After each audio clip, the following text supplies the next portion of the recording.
کباب پختونخوا کی مشہور روایتی اور تاریخی ڈش ہے جسے اب نہ صرف پاکستان بلکہ دنیا کے مختلف ممالک میں بھی تیار اور پسند کیا جاتا ہے۔ پختونخوا میں اسے بڑے گوشت کے قیمے سے تیار کیا جاتا ہے۔ اس کے اجزاء میں پیاز، ٹماٹر، ہری مرچ، اناردانہ، گرم مسالہ، دھنیا، ہلدی اور زیرہ پاؤڈر شامل ہے، جبکہ اس کا مزہ دوبالا کرنے کے لیے اس میں انڈے اور گودے کا اضافہ کیا جاتا ہے۔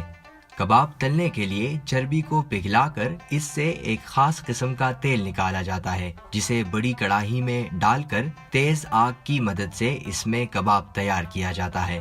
چارسدہ، مردان، تختبائی اور پشاور جیسے علاقوں میں تیار ہونے والے کباب میں ٹماٹر زیادہ مقدار میں شامل ہوتا ہے۔